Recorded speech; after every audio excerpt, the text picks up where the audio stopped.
Donc, bonjour, je viens de faire le partage de la présentation, donc vous devriez l'avoir de votre côté. Comme l'a mentionné mon collègue, je suis accompagné pour la présentation d'Armel Valdin-Teig-Tsopni, qui est stagiaire postdoctoral au département des sciences d'éducation de l'Université du Québec à Trois-Rivières. Le projet de recherche, donc, qui est présenté ici, découle d'une enquête plus vaste qui a été réalisée en partenariat avec le CREVAL. Et donc, nous, suivant ce projet-là, on a décidé d'aller explorer les résultats des garçons en termes de conciliation et de travail parce que c'est un point qui n'avait pas été fait là, directement dans le cadre de l'enquête de départ. Et c'est ce qu'on va vous présenter aujourd'hui en fonction de certaines variables. Donc, pour vous mettre un peu dans le contexte, donc le problème et le contexte sur le plan du travail, on sait que le taux de chômage chez les jeunes Québécois de 15 à 24 ans a progressé là, au cours des dernières années, notamment suivant la pandémie, où on avait à ce moment-là presque un plein emploi chez nos plus jeunes. Puis, si on regarde là, plus dans les dernières années, là, on remarque qu'il y a de plus en plus de jeunes qui ont du mal finalement à trouver un emploi, même durant la période de l'été. Donc, c'est un peu plus complexe. Et vous allez voir qu'on vous présente certaines données aussi plus précises en lien avec la naudière. C'est parce que l'enquête au départ a été réalisée vraiment dans ce contexte-là. Puis, je vais essayer là, tout au long de la présentation de faire un parallèle entre le Québec en général avec certaines données et la naudière de manière plus précisément là, pour rester un peu en cohérence avec ce qui a été fait là, dans l'enquête. Du point de vue du salaire minimum, on voit qu'il était bon, dans les derniers mois à 16 et 10. En mai, là, il va passer à 16 et 60 $. Et on voit que dans la documentation au Québec, on retrouve chez les jeunes Québécois un salaire qui va quand même jusqu'à 21 de l'heure là, chez les jeunes Québécois. Ce qui dit que la plupart des emplois peuvent être occupés par certains jeunes, ben, ne sont pas de l'ordre uniquement des services, donc où on a tendance à donner un salaire qui est plus près du salaire minimum. Et on va aussi pouvoir montrer qu'il y a plusieurs jeunes qui occupent plusieurs emplois au cours de l'année scolaire pour atteindre finalement une meilleure rémunération le mensuel, même pour ne pas dire annuelle. Vous dire aussi qu'il y a eu, à partir de juin 2023, l'adoption d'une nouvelle loi qui encadre le travail chez les jeunes. C'est qu'on s'est rendu compte que nos jeunes de 14 à, bon, on dit 16 ans pour la loi, là, qui se retrouvaient à avoir beaucoup trop d'heures de travail par semaine et donc ça avait un impact sur la réussite scolaire et la réussite éducative de manière plus large. Et on savait aussi déjà dans la littérature que ben, il y a un risque plus élevé d'abandon scolaire chez les jeunes qui travaillent plus de 15 heures là, par semaine. Donc, on s'est dit, ben, il faudrait limiter pour nos jeunes entre 14 et 16 ans, donc qui sont en âge de scolarisation, se limiter à 17 heures par semaine. Et de ces 17 heures-là, il y en a 10 heures qui doivent être effectuées là, du lundi au vendredi et la balance la fin de semaine. Donc, dans ce contexte-là, ça nous donne un peu le portrait là, du travail là, pour les jeunes. D'autres données ici sur le plan du travail. Pour les jeunes, précisément la NODOA, on dit qu'environ là, 40 d'entre eux travaillent 16 heures et plus par semaine. Donc, ça vous dit qu'on est un petit peu en décalage avec ce que la loi prévoit. Donc, c'est aux alentours du moment où la loi a été appliquée, mais on note, nous, dans notre étude, qu'il y a aussi, et ce que Valdin va vous présenter tantôt, ben, il y a beaucoup de jeunes qui dépassent aussi ce nombre d'heures qui est pourtant inscrit dans la loi. Puis on va vous montrer les stratégies qui sont utilisées par certains pour pouvoir travailler davantage.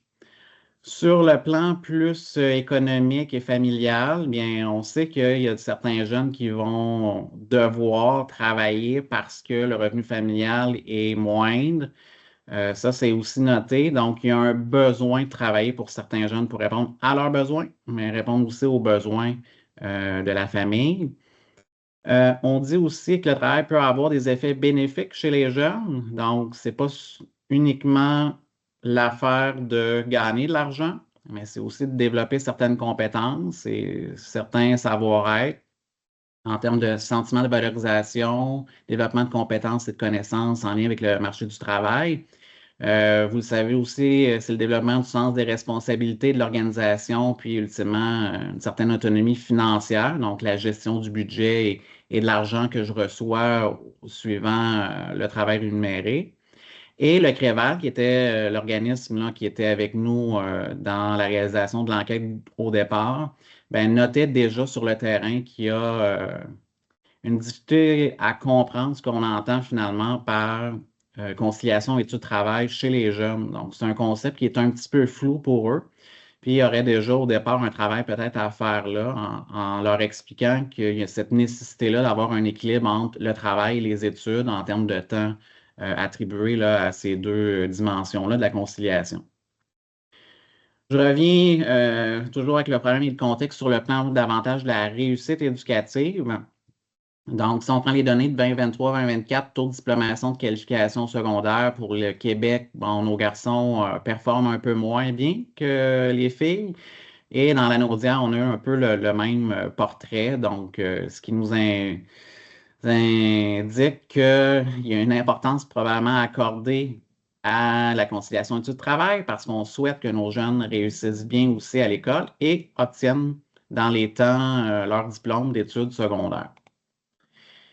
Il y a d'autres phénomènes, évidemment, on ne pouvait pas tous les aborder, d'autres phénomènes qui touchent l'école québécoise actuellement, qui peut avoir et qui a des liens, même je dirais, sur le plan de la réussite éducative. Donc, il y a certains garçons qui vivent davantage de situations de violence à l'école comparativement aux filles, et il y a davantage de garçons aussi qui commettent des actes violents à l'école. Euh, et bien qu'il y ait ça qui soit négatif sur le plan de la réussite éducative des garçons, on voit quand même qu'il y a, d'un point de vue plus positif, plus de garçons que de filles qui ont un niveau élevé de soutien social de la part de la communauté que nos filles. Donc ça, je trouve ça quand même rassurant dans une certaine mesure. Et il y a nos garçons qui sont plus nombreux à avoir un fort sentiment d'appartenance à l'école. Donc, qui voient dans une certaine mesure l'importance que peut avoir l'école là, dans leur vie. Donc, ça peut être des facteurs, disons, de protection dans cette conciliation études-travail et dans une perspective de réussite éducative aussi, là. Quelques définitions pour bien situer ce dont il est question aujourd'hui. La conciliation études-travail, mais c'est une question d'équilibre entre les responsabilités qui sont associées aux études et le temps consacré à un travail rémunéré, et bien pendant l'année scolaire. On associe aussi à ça tout ce qui est question des conditions de travail, de l'organisation des horaires et des, de la qualité des relations professionnelles. En fait, comment je suis capable de développer des bonnes relations avec mon employeur, ou quand j'ai de moins bonnes relations avec mon employeur, quelle stratégie je peux mobiliser aussi pour bien m'en sortir. Ça peut être vu de cette façon-là aussi. Et évidemment, conciliation études-travail dit aussi qu'il s'agit d'un processus dynamique, influencé par plein d'autres facteurs. Et ce dont je vais vous parler, c'est davantage peut-être des facteurs qui sont individuels. Donc, c'est-à-dire qu'il y a certains garçons qui ont nécessairement des habiletés sociales plus développées que d'autres ou des habiletés organisationnelles qui leur permettent finalement de mieux réussir au travail que d'autres qui auraient déjà des difficultés à l'école. On peut développer de compétences sociales, organisationnelles, etc. Et donc, auront aussi ces jeunes-là ou ces garçons-là de la difficulté sur le marché du travail. Ensuite, on aborde la réussite éducative et la réussite scolaire. Donc, pour certains, vous savez déjà que la réussite éducative est en fait la jonction entre le rendement scolaire et le développement des compétences sociales, émotionnelles et autres compétences qui ne sont pas liées au rendement, c'est-à-dire aux notes précisément, parce qu'à l'école, vous le savez, on apprend plein de choses, plein de savoir-être, de savoir-faire qui ne touchent pas nécessairement, qui ne sont pas évalués avec une note. Donc, c'est un peu ça la réussite éducative. Et je montre en parallèle ce qu'est la réussite scolaire, c'est-à-dire vraiment la question des résultats scolaires, l'obtention d'un diplôme et le fait aussi d'achever avec succès là, euh, un parcours scolaire là, en général. Et je termine en vous disant que nous, on voyait vraiment la réussite éducative comme étant l'atteinte du plein potentiel du jeune, donc des garçons, et dans toutes les sphères, même celles qui sont peut-être moins touchées, comme on le disait tantôt, par la fameuse notation qu'on retrouve au bulletin, mais toutes les autres compétences qu'on a à développer pour qu'on se retrouve avec des garçons qui sont pleinement développés, qui sont des citoyens responsables et qui sont évidemment capables d'accéder au marché du travail. Les objectifs de recherche qui étaient derrière tout ça, il y avait les deux premiers qui sont restés tels quels, c'est-à-dire on parle de décrire le profil scolaire des garçons lanodois de 14 à 25 ans.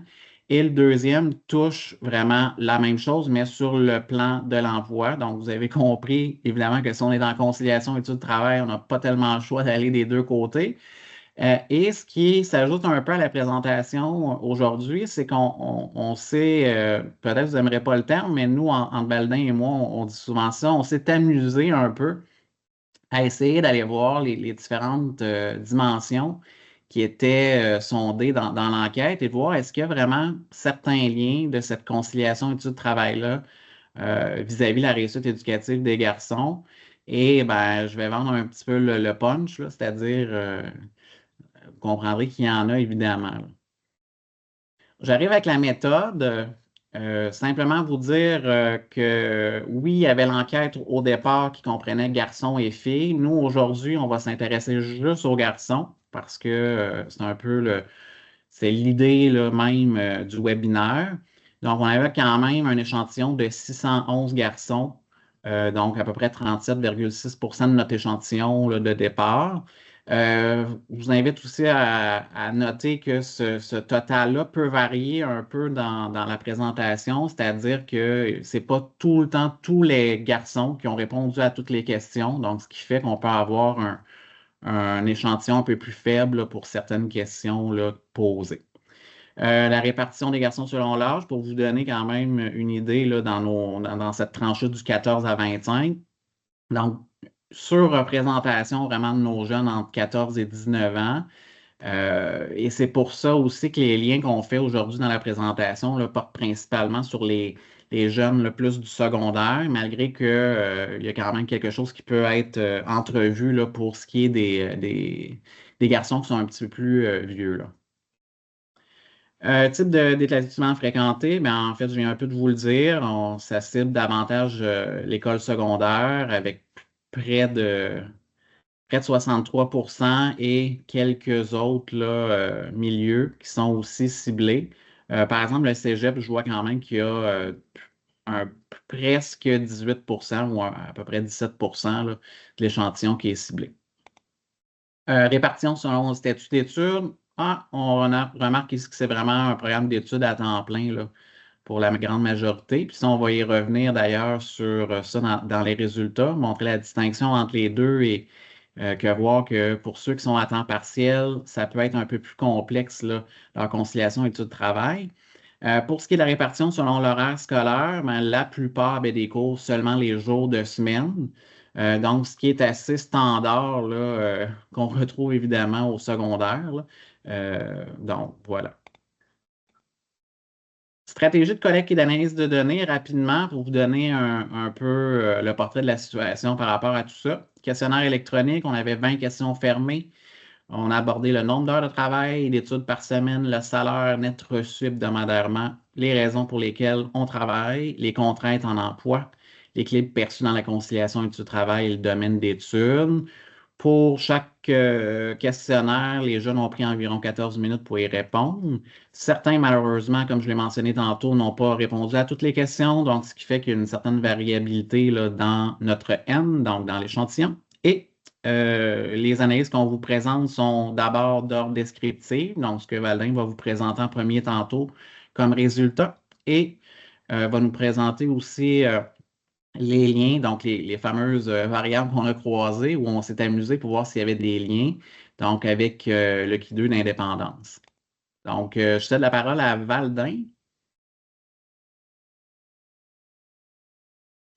Oui, merci Carl de me passer la parole. Donc, je suis Ahmed Valdin, Tergetsomni. Je vais poursuivre cette présentation en vous présentant justement euh, les statistiques descriptives en lien avec les résultats obtenus dans le cadre de cette recherche.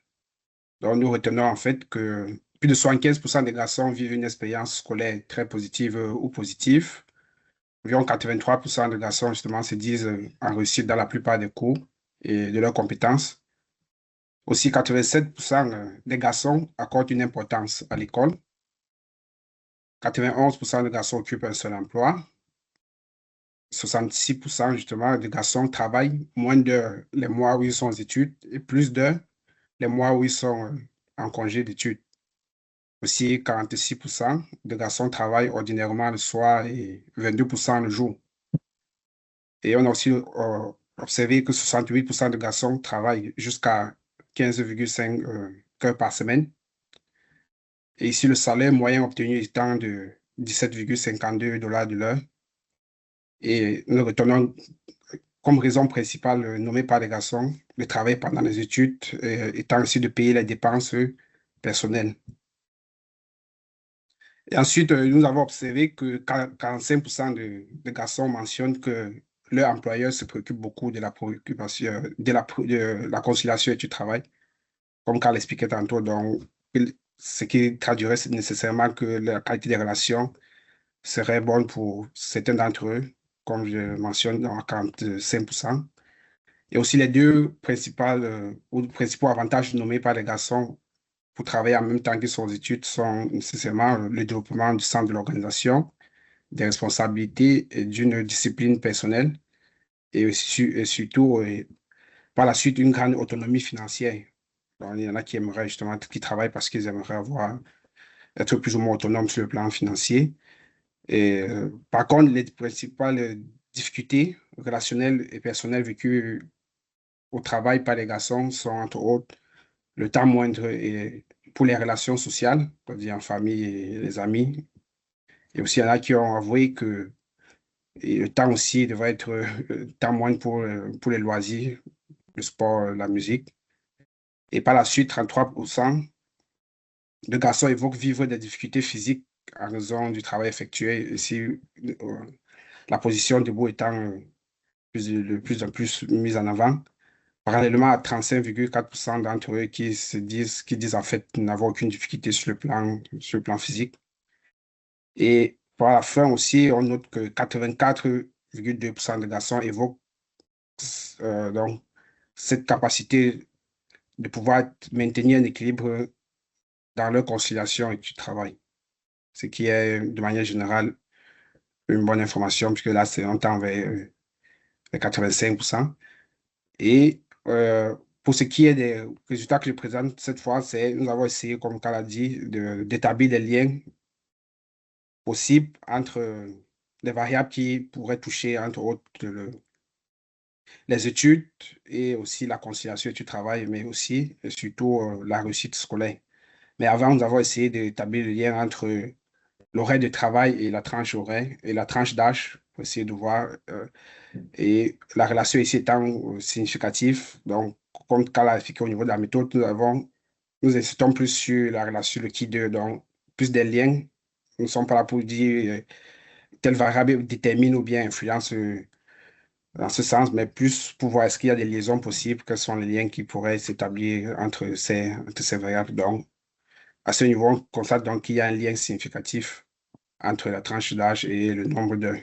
Donc, euh, plus donc justement, le nombre d'heures justement tend significativement à diminuer chez les garçons et à augmenter plus chez les plus âgés. Donc, plus on est âgé, moins justement on va travailler, on va consacrer plus d'heures au travail. Et aussi, on constate qu'il existe une relation significative entre la préoccupation de l'employeur par rapport à la préoccupation, à la conciliation et du travail et l'équilibre perçu. Donc, on disait tantôt, plus les garçons ont le sentiment que l'employeur se préoccupent plus de leur travail, de leurs études également, plus ils seraient en voie à dire qu'ils se sentent équilibrés dans cette conciliation. Donc, l'employé ici étant donc un élément important pour assurer cette conciliation études-travail. Et aussi, une relation significative est présente entre les variables horaires hebdomadaires et équilibre perçu dans la conciliation études-travail, c'est-à-dire que les heures de travail, plus les heures de travail justement augmentent, moins les garçons sont nombreux à percevoir la conciliation équilibre-travail. Études-travail, donc, là, on s'est dit c'est un résultat justement important à retenir parce que plus justement ils vont travailler, plus les heures de travail vont augmenter, ils seront moins enclins à dire qu'ils sont à même justement de percevoir cet équilibre. Et aussi, il existe une relation significative entre l'équilibre perçu dans la conciliation études-travail et le type d'établissement fréquenté. Et là, on note que les garçons qui se retrouvent au secondaire et au cégep se disent plus en équilibre comparativement à ceux qui se trouvent plutôt en éducation des adultes et à l'université. C'est vrai qu'à ce niveau, on pourrait c'est dit ceux qui sont en éducation aux adultes ou à l'université, peut-être avec l'âge, comme nous avons dit, seraient plus enclins justement à avoir plus d'heures de travail et raison pour laquelle peut-être ils seraient moins enclins à, à dire justement qu'ils sont en équilibre dans la conciliation études-travail. Et par la suite, l'analyse de la relation entre le statut d'études et l'équilibre perçu dans la conciliation études-travail, justement, est significative, donc c'est les heures significatives. Tout simplement, l'interprétation qui en découle est que justement les garçons qui poursuivent un programme d'études à temps plein ont plus tendance à se dire en équilibre que ceux qui poursuivent un programme à temps partiel. Nous avons aussi observé l'existence d'une relation significative entre l'importance à accorder à l'école et l'équilibre perçu dans la conciliation études-travail. C'est-à-dire les garçons qui accordent plus d'importance à l'école, justement, auront plus tendance à se dire ou à se sentir en équilibre que ceux qui n'y accordent pas d'importance.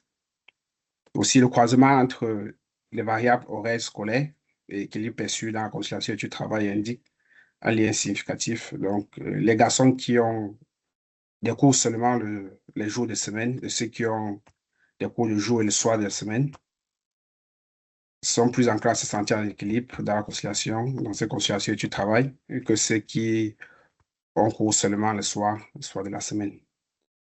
Et par la suite aussi, une relation significative a été observée entre l'expérience scolaire et l'équilibre perçu dans la conciliation du travail.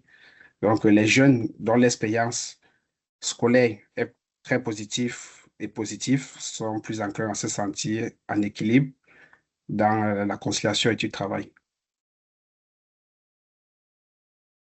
Aussi, une autre relation significative a été observée entre la réussite scolaire, cette fois, et l'équilibre perçu dans la conciliation et du travail. Donc, les jeunes qui sont en réussite dans la plupart des cours ou des compétences sont plus enclins à percevoir l'équilibre dans la conciliation et du travail que ceux justement qui sont en échec dans leurs études. Et l'équilibre aussi perçu entre la conciliation du travail varie significativement selon le nombre d'emplois occupés. C'est-à-dire justement que ceux qui ont un seul emploi ont plus tendance à percevoir l'équilibre dans la conciliation et du travail que ceux qui auraient deux ou plus d'emplois, plus de deux emplois. Aussi, la relation entre le sentiment d'équilibre dans la conciliation du travail et l'horaire de travail aussi s'est avéré significatif. Donc, les jeunes qui travaillent moins d'heures les mois où ils sont aux études et plus d'heures les mois où ils sont en congé d'études. Et ceux qui travaillent moins, qui travaillent environ le même nombre d'heures toute l'année, même pendant les mois où ils ne sont pas aux études, donc sont plus enclins à percevoir l'équilibre dans la conciliation études-travail. Donc, au regard de ce que nous avons présenté, nous mentionnons ici justement que des 17 heures par semaine prescrites par la loi sur l'encadrement des enfants, on constate justement que plus du tiers des garçons cumulent des heures bien supplémentaires à cette norme, avec des cas justement dépassant les les 25 heures. Parce que là, nous avons quand même obtenu parmi les moins de 16 ans, 14-16 ans justement, ceux qui travaillaient plus de 25 ans, plus de 25 heures, donc environ 5,9%. Et nous avons essayé d'établir des comparaisons peut-être par rapport aux études antérieures qui ont été menées, notamment en lien avec les données de l'Institut de la statistique du Québec, qui estimait en 2024 que 18% des jeunes aux études consacraient 16 heures euh, et plus de travail par semaine, soit justement plus d'heures à l'emploi avant 2016 ou 2017. Donc, on s'attend que plus le temps avance aussi, les jeunes sont plus enclins justement à dépasser c- cette valeur justement de 17 heures en moyenne qui a été adoptée.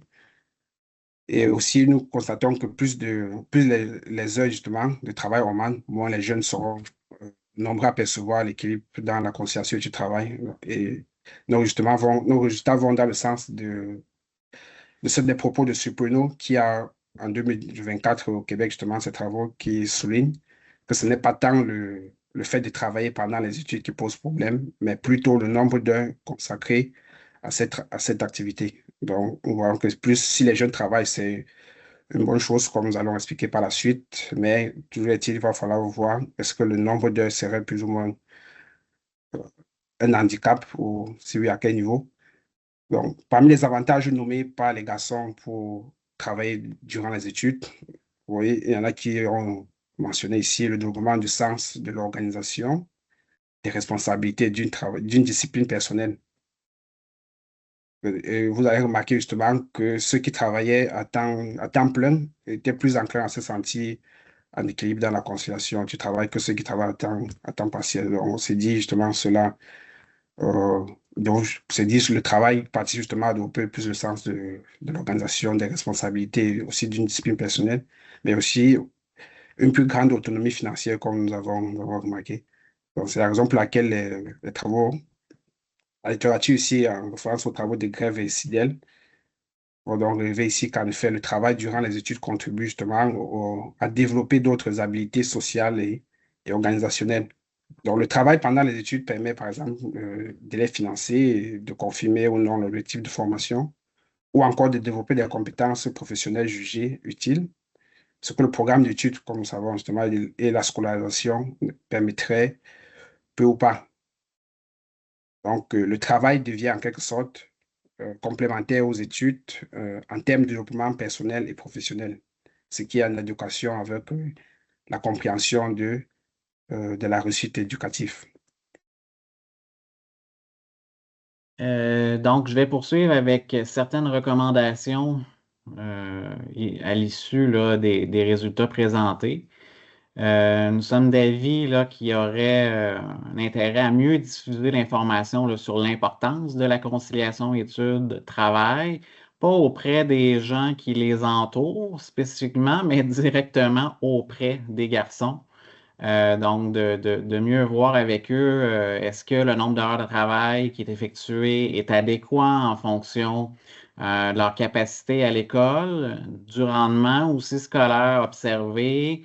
Donc, il faut qu'il y ait une valeur ajoutée aussi au travail, donc de valider ça avec eux. Et il faudrait aussi penser à un renforcement de la loi sur l'encadrement du travail des jeunes parce qu'à l'heure actuelle, malheureusement, il n'y a pas d'outils qui nous permettent de savoir si un jeune dépasse réellement le nombre d'heures. C'est-à-dire que pour contourner un peu la règle, des garçons ou même les jeunes, les filles aussi font ça, là, vont avoir plus d'un emploi. Donc, vont en faire peut-être 10 heures chez un employeur, puis ils vont faire un autre 10 heures, mais chez un autre. Donc, l'employeur, lui, il dit, ben, moi, je donne juste 10 heures, donc je suis dans la loi, je respecte ça, mais il ne sait pas que le jeune a un emploi ailleurs chez un autre employeur. Donc, il y aurait peut-être ça à aller travailler là, pour trouver une façon de restreindre les jeunes à surtravailler. Et moi, je dirais particulièrement pour ceux du secondaire, là. C'est aussi offrir un soutien financier aux jeunes qui sont plus vulnérables en situation de conciliation études-travail. Et là, on ciblerait principalement les garçons qui étudient à temps partiel parce que nos résultats montrent que c'est ceux à temps partiel qui ont un peu plus de difficultés. dans la conciliation. Et donc, ce qui me semble dire qu'ils ont probablement aussi, de par leur profil scolaire, des difficultés à l'école. Donc, ces mêmes difficultés-là vécues sur le plan scolaire, ben, sont malheureusement transférées aussi dans le travail et ça devient un peu problématique de jumeler les deux. Et pour moi, étant dans le milieu de l'éducation, moi, je trouve que c'est plus important quand ils sont jeunes, donc 14, 15, 16, 17, ben, qu'ils soient à l'école et qu'on les développe, oui, sur le plan scolaire purement, mais aussi sur les aspects du savoir-être, du savoir-faire dont je vous parlais tantôt, pour qu'ensuite, oui, peut-être au début de l'âge adulte, ben là, parce que j'ai travaillé mes difficultés, les différents obstacles là, dans ma vie personnelle, ou, bon, etc., ben, je vais être en mesure de mieux intégrer le marché du travail par la suite. Donc, c'est probablement que ce soutien financier-là permettrait à ces jeunes-là de se dire, ben, je n'ai pas à aller travailler tout de suite, je vais rester plus, même au secondaire. Parce que rappelez-vous, c'est pas parce que je suis au secondaire que je ne vais pas travailler, que je n'ai pas besoin de subvenir à mes besoins et à ceux de ma famille. Il y a certains jeunes qui sont dans des familles très défavorisées et qui doivent, malheureusement pour certains, là, aller chercher là, certaines sommes là, pour boucler le budget familial. Et documenter et partager les stratégies qui sont mises de l'avant par les garçons pour concilier études-travail, parce qu'on a quand même montré un portrait relativement positif. Hein, une grande majorité, si on peut dire, des garçons ont une expérience scolaire positive, une expérience de conciliation études-travail qui est aussi assez positive. Mais là, il nous resterait peut-être à aller les questionner, à dire, mais comment vous y arrivez dans le quotidien? Donc, est-ce que vous avez des stratégies organisationnelles, bon, etc. Et on pourrait rassembler ces stratégies-là et les diffuser directement auprès des garçons. Donc, ça va rejoindre un peu la première recommandation là, que j'ai abordée tantôt. On arrive à la conclusion qui va être suivie là, d'une période de questions, discussions, etc. Mais vous dire que, en fait, vous vous rappelez qu'un des trois objectifs était d'explorer les liens. Hein. On y est allé assez rapidement aussi, mais je pense que ce qu'on peut ressortir de ça sans trop se tromper, c'est que la conciliation études-travail constitue vraiment un facteur d'analyse important dans la réussite éducative. D'où l'importance d'en tenir compte pour le pourcentage où on a vu qu'il y a peut-être un petit peu plus de difficultés à tendre dans cette conciliation et à réussir à l'école. On doit aussi vous mentionner quelques limites là, qui étaient quand même présentes dans l'enquête, notamment au niveau du questionnaire électronique où je vous disais plutôt que certains élèves pouvaient ne pas répondre à toutes les questions. Donc, il y a un petit problème technique, ce qui fait que oui, notre N peut varier là, d'un élément de réponse à l'autre. Et ben oui, il y a une limite aussi géographique, c'est-à-dire, puis on ne vous l'a pas caché là, dès le départ, on vous a dit que ben, ça ciblait une MRC d'appartenance, donc qui était la Nodière, et qu'on avait une surreprésentation aussi là, au secondaire.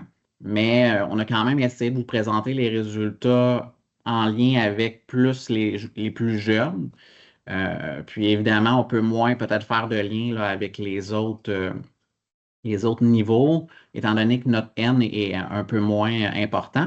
Et de là, ben, il y a quand même une perspective de recherche pour nous qui nous apparaît intéressante, puis peut-être vous pourrez nous en partager aussi dans la discussion, des choses que vous voyez qui seraient intéressantes à explorer.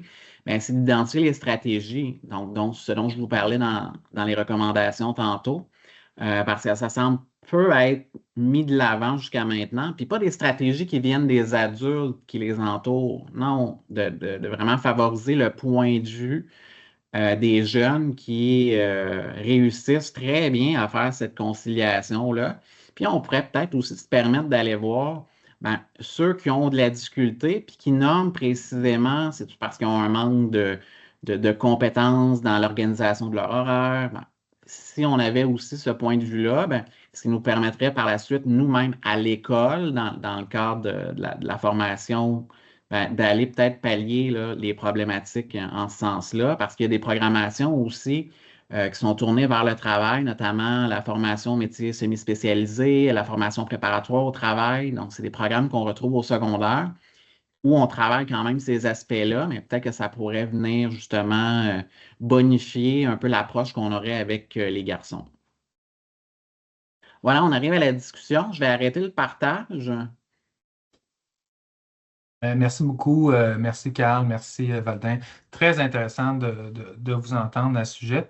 On serait rendu, comme tu le disais, Carl, à une période de questions. Donc, vous pouvez poser vos questions par écrit ou en levant la main. Là, je vais vous donner accès à votre caméra, votre micro pour poser vos questions à nos deux experts là, qui se sont rendus disponibles aujourd'hui pour nous pour parler de la conciliation, donc travail-études chez les garçons. Donc, vous pouvez poser vos questions par écrit ou en levant la main, puis je vous donnerai Ou accès. par télépathie. Ça, on n'a pas encore ce service-là, malheureusement. Moi, je regarde, mais ça, à moins que toi, tu aies des ondes, tu as des ondes qui Non, rentrent. je fais mon comique comme à l'habitude. Ah, c'est bon, mais ça peut être bien. Alors, n'hésitez pas à poser vos questions, sinon, je vais poser mes questions parce que j'ai pris plusieurs notes.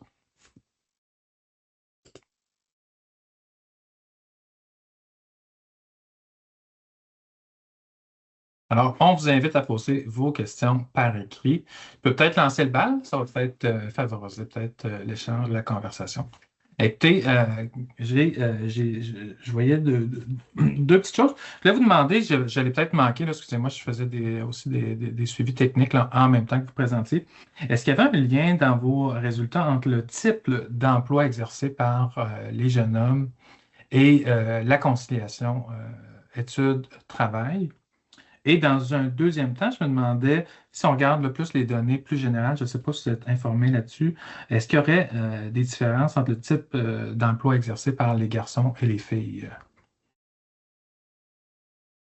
Ben, je peux peut-être y aller, et puis Valdin pourra compléter. En fait, pour ce qui est du type de travail, c'est qu'on voit que c'est beaucoup dans les services et la restauration, même pour les garçons. Et ça, on l'avait plus dans un volet qualitatif, donc OK. ce qu'on n'a pas présenté aujourd'hui parce que ça nous aurait demandé de tout séparer nos analyses. Puis, bon, ça aurait été complexe un petit peu, là. Mais on est encore beaucoup dans la restauration et ce qui fait que c'est en dissonance beaucoup avec aussi le travail qu'ils souhaitent effectuer plus tard. Donc, ça aussi, c'est un point qui est intéressant euh, où nos garçons ben, sont obligés de se rabattre sur des emplois qui ne vont pas nécessairement leur servir là, sur le marché de l'emploi plus tard. Ouais. Puis il y aurait peut-être quelque chose à faire à ce niveau-là, justement, d'essayer de ramener nos jeunes dans des emplois qui les intéressent déjà, ce qui serait engageant davantage sur le plan du travail. Et je pose l'hypothèse, peut-être plus engageant aussi sur le plan de la scolarisation, donc de l'éducation, et donc de la réussite éducative. Et Mhm. notamment pour nos garçons qui sont peut-être plus à temps partiel, là, Ouais. qui semblent avoir un peu plus de difficultés. Si on allait peut-être les engager, les impliquer davantage, qu'ils soient un peu plus motivés, peut-être. Mais ça, faudrait le vérifier, là. Je n'ai pas la réponse à ça. Je ne sais pas si Valdin, tu avais quelque chose pour compléter. Oui, mais en fait, comme c'est vrai que je ne veux pas trop compléter, mais je me dis, il y a des années justement qu'on n'a pas pu, on n'a pas pu aller jusqu'à ce niveau.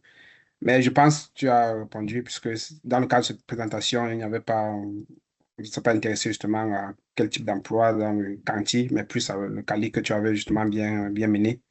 Donc, je pense savoir que tu as dû correctement répondu à la question, c'est intéressant. C'est intéressant à entendre. Donc, des fois, des emplois qui ne sont pas nécessairement ce que les jeunes veulent. Puis, donc, il peut jouer aussi sur leur motivation des fois. Puis, si je repense à mes propres expériences, ça a souvent commencé peut-être par mes premiers emplois par des expériences de ce type dans la restauration, qui n'est pas un milieu facile non plus, qui va permettre certainement des fois de développer d'autres compétences quand même là, au niveau Oui. interpersonnel, l'organisation. Puis, je pense que si vous en parlez notamment dans votre présentation aussi, les avantages que ça amène. Puis, fait que c'est ça. Puis, je pense aussi qu'il faut le voir tout de manière plus large, aussi tout dans une période de développement important des jeunes, cette période-là là, où on a nos premières expériences amoureuses, nos premiers jobs, des fois on va avoir notre premier appartement. Fait que toutes des expériences, dans le fond, qui participent au processus de la construction de l'identité d'une part, mais aussi tu sais, de l'autonomie. Écoutez, j'avais d'autres questions, puis je vais prendre ceux des participants au webinaire. C'est l'objectif hein, aujourd'hui. D'abord, vous dire qu'il y a des commentaires là, très favorables à votre présentation. Donc, on vous remercie pour votre présentation pertinente, claire et à point. Donc, étant professionnel scolaire au secondaire, nous dit un commentaire. Donc, merci pour la présentation. Pensez-vous que des variations du taux de chômage pourraient influencer vos résultats? Le choix. C'est une bonne question. Ben, en fait, on présentait au départ que le plein emploi amenait les jeunes à nécessairement être sur le marché du travail. Euh, c'est difficile à dire. Moi, actuellement, ce que je pourrais nommer, c'est il me semble y avoir une culture du travail chez les jeunes secondaires. Donc, c'est comme si c'est devenu, je vais utiliser un terme du secondaire, c'est cool. Bon, ils disent encore un peu ça. C'est cool de travailler. Puis là, quand ils se parlent entre eux, là, les amis, hey, tu travailles dessus, toi? Hey, moi, j'ai un job, là, je travaille. C'est comme rendu cool de travailler 3, 4 jours semaine, le soir, puis tout ça. Donc, évidemment, si c'est en période où il y a des emplois disponibles, ça va être plus facile pour eux d'y avoir accès. Ça peut avoir une incidence si je n'ai pas les compétences développées suffisantes pour faire la conciliation études-travail. Donc, si j'ai des difficultés scolaires et je m'en vais vers le marché du travail parce il y a de l'ouverture, mais je peux à ce moment-là avoir des mauvaises expériences aussi sur le marché du travail. Donc, c'est un peu dans ce sens-là que je vois qu'il peut y avoir un effet. Puis actuellement, là, on remarque qu'il y a moins d'emplois disponibles pour les jeunes. Bien évidemment, s'il y a moins d'emplois, ils vont être on va avoir plus tendance peut-être à rester à l'école.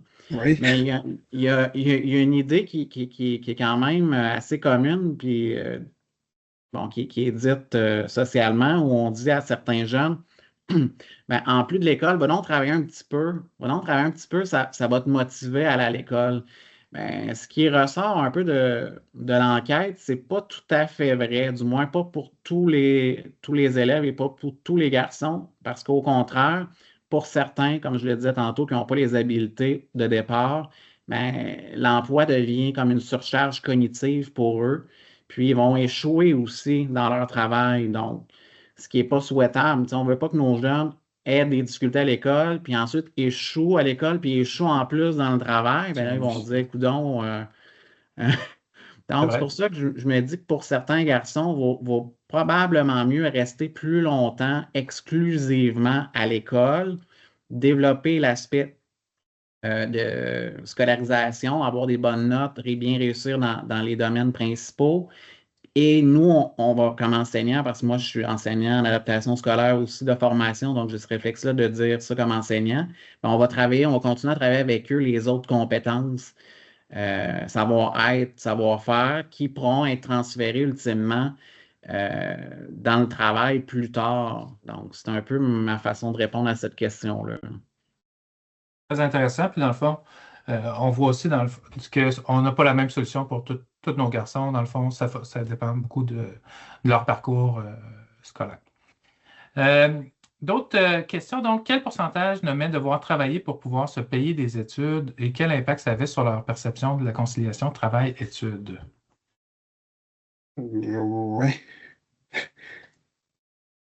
Ben, en En- termes, Valdin, moi, c'est sûr que les pourcentages, je n'ai pas accès là, dans ma tête à des pourcentages très précis, mais il reste qu'il y a toujours un certain pourcentage de gens qui sont obligés de travailler, et ce, peu importe qu'ils soient au secondaire, à l'éducation des adultes, en formation professionnelle.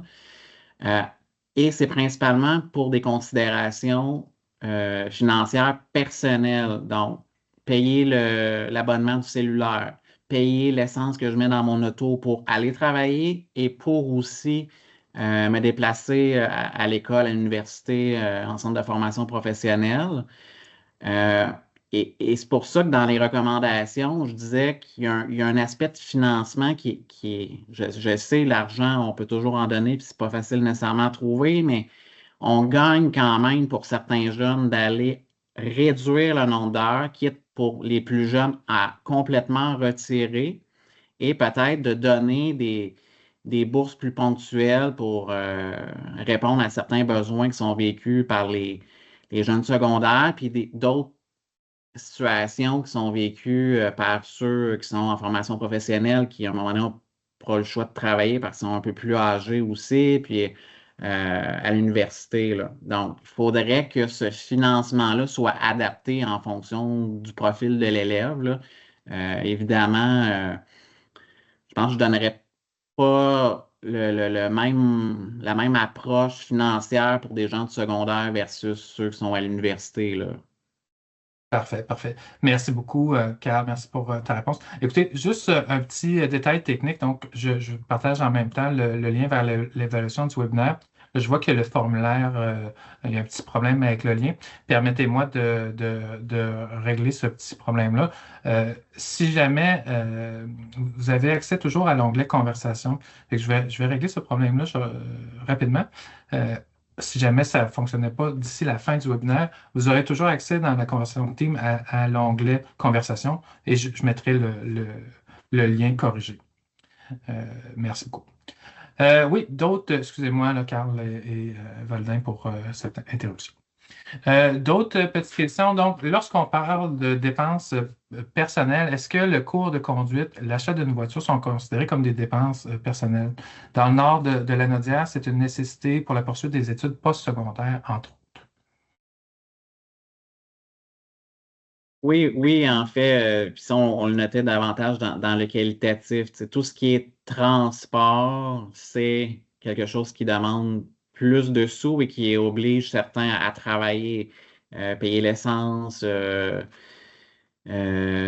déplacer. Et c'est pour ça que dans l'enquête qui est en marge, qui était sur l'ensemble de la population, donc garçons et filles, on invitait beaucoup à ce que soit réfléchi l'offre de transport. Bon, on avait parlé d'améliorer, par exemple, pour la Nadière, tout ce qui est plus transport urbain pour la portion sud là, de l'Assomption. Évidemment, tout ce qui est au nord de la Nadière, là, on ne peut pas y penser que ce soit possible, mais qu'il y ait peut-être des initiatives plus ponctuelles, covoiturage et tout ça, pour essayer d'abaisser le fardeau financier là, des jeunes travailleurs, donc qui sont dans ce rapport-là de conciliation études-travail. Puis je pense que ça rejoint d'autres réalités là, partout au Québec. Là. On le sait, là, pour se déplacer d'un endroit à l'autre, là, il y a beaucoup de municipalités où nos jeunes, à partir de 16 ans, ils vont chercher rapidement leur permis là, pour conduire, puis ensuite essayer de se trouver une auto. Ben, peut-être qu'on pourrait aussi essayer d'agir sur ce plan-là pour faciliter là, ben, la suivi du cours de conduite et l'achat d'une première voiture. Il y a plein d'idées par rapport à ça, mais puis, tu sais, ça peut peut-être nous faire rire aussi, là, tu sais, de penser à ça, mais tu sais, on parle beaucoup de crédit d'impôt ou de crédit autres sur plein d'autres choses qui touchent plus les adultes, mais pourquoi pas le penser aussi peut-être en termes de nos jeunes. Puis parfois, vous allez dire, disons, 500 1000 pour un jeune, ça a une plus grande importance que pour un adulte. Parce qu'il travaille à temps partiel souvent. Donc, avant de réussir à ramasser 500 000, pas 500 000, mais 500 ou 1000, ça va lui prendre un certain temps dans le temps. Donc, si on lui donne ou on lui attribue un système de bourse perlé dans le temps, ben déjà, on va le garder peut-être un peu plus longtemps à l'école. Donc, tu sais, il y aurait des alternatives, puis il faudrait les discuter. Puis là, ça, c'est le point de vue financier, mais il y a plein d'autres choses qu'on peut faire aussi, là, qui pourraient être réfléchies de manière un peu plus microscopique, là. Super. Merci beaucoup pour votre réponse. Il y aurait une petite dernière question par écrit, une grande dernière question par écrit. Donc, quand des garçons en FP, j'imagine, de formation professionnelle, âgés de 20 à 24 ans, doivent prioriser le travail pour payer un logement ou soutenir leur famille, avez-vous une recommandation pour éviter que la conciliation travail-études devienne un facteur de décrochage plutôt qu'un levier de persévérance? Alors, on a une très belle question bien formulée ici de Mme Annie Pellerin. Oui, c'est intéressant, puis c'est en fait une question à laquelle on a donné certaines réponses, mais dans le cadre d'une autre étude que j'ai menée à la formation professionnelle. Puis on disait que c'était vraiment important d'avoir plusieurs types de bourses qui soient données. On revient encore beaucoup sur l'aspect financier, mais je vais vous donner un exemple rapidement là, parce qu'il ne nous reste pas beaucoup de temps, mais on avait une jeune qui n'arrivait plus à payer son loyer, n'arrivait plus à mettre de l'essence dans son auto. Bien, il y avait un programme qui était dans le centre de formation professionnelle, géré par la direction. Puis, on pouvait faire des demandes ponctuelles pour payer un logement, payer un peu d'essence, donc donner des cartes, on dirait comme un peu une carte cadeau d'essence pour permettre à ces jeunes-là de terminer leur formation professionnelle. Donc, ça demeurait très ponctuel, c'était pas récurrent non plus parce que, bon, le jeune ne pouvait pas faire une demande à chaque semaine là, ou à chaque mois, mais on venait quand même en urgence répondre à certains besoins, surtout quand on voyait que la personne avait fait des pieds et des mains là, pour s'en sortir, avait peut-être travaillé, mais n'avait pas réussi et tout ça. Donc, il faut aussi qu'il y ait des initiatives qui ne soient pas juste exogènes, c'est-à-dire à l'extérieur, provenant du gouvernement, mais avoir plein de petites initiatives internes à l'intérieur des écoles, des centres de formation professionnelle. Puis même nous, au campus de l'Université du Québec à Trois-Rivières, on a initié ça pour certains étudiants qui ont peut-être de la difficulté à arriver puis qu'on ne veut pas qu'ils se mettent à dire, ben, je vais aller donner un 10 heures de plus de travail, puis là, je vais peut-être mettre en péril ma session, puis je vais lâcher l'école. On va dire, OK, regarde, on va t'aider pour peut-être payer une partie de ton loyer, une partie de ça pour te finir ta session, puis essaie, toi, de te réorganiser de ton côté pour boucler la boucle de ton budget. Donc, ça se fait. Puis, tu sais, j'invite les gens qui sont ici puis qui ont cette possibilité-là de mettre ça en place là, de manière plus microscopique là, puis ponctuelle là, dans leur organisation. Je pense que ça peut être intéressant puis c'est très facile à gérer, là. Et concrètement, on a une question là, qui fait du pouce là-dessus. D'où ça va venir, des fois, ces fonds de soutien-là? Je sais que c'est certainement la grande question, mais dans les initiatives que tu nommais, Oui, comment on bien, s'organise dans le fond financièrement? ouais, ben, financièrement, c'est les comités étudiants, les associations étudiantes ont des budgets déjà alloués. Donc, il y a des fonds qui sont perçus à chaque session pour les jeunes. Donc, ils reprennent une partie du financement et ils l'appliquent directement sur un fonds d'urgence qu'on appelle. Puis, vous le savez, ben, les fameux intérêts, même qui ne sont pas très élevés ces temps-ci, ben, au fil des ans, ben, ils peuvent dégager quelques sommes supplémentaires qui peuvent être intéressantes. Donc, oui, effectivement, je vois la question, c'est les associations étudiantes. Il peut y avoir des projets à l'interne qui sont faits par les professeurs. Donc, les professeurs peuvent mettre un petit montant tous les mois dans un fonds d'urgence. Puis c'est géré notamment, nous, par la direction là, du campus. Puis à ce moment-là, on peut gérer, nous, à l'interne, là, certaines demandes qui sont faites, là. Voilà. Ben, très intéressant de t'entendre et de vous entendre, donc notamment sur ces initiatives-là qui peuvent favoriser cette conciliation-là. Puis des fois, pour des étudiants aussi qui sont dans des situations financières beaucoup plus précaires, puis qui ont des situations, des fois, psychosociales aussi plus complexes. Donc, écoutez, je regarde les commentaires, les questions. Donc, beaucoup de commentaires positifs sur votre. En fait, aucun commentaire négatif. Ce ne sont que des commentaires positifs sur votre oui, c'est ça, présentation. Donc, les gens vous remercient beaucoup, qui ont trouvé ça très intéressant, très pertinent, très clair aussi. Et moi, je partage également le même sentiment. Puis, je vous félicite aussi, messieurs, de travailler sur ces problématiques-là qui sont beaucoup d'intérêt, puis qu'il y a quand même peu de recherches qui sont faites en ce sens-là. Puis aujourd'hui, vous avez donné le portrait qui touchait plus les garçons, mais de manière générale, tout ce type de recherche-là est très, très importante. Puis merci beaucoup pour le temps que vous avez donné aujourd'hui pour ce webinaire. Ça fait bien plaisir. Donc, merci.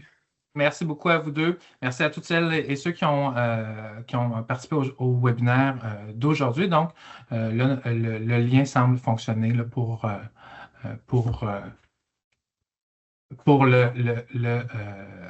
le formulaire d'évaluation. Je vous remercie beaucoup et je vous souhaite une belle journée à tous et à toutes. Merci beaucoup. Bye bye. Merci encore à vous deux. Un plaisir. Bye bye.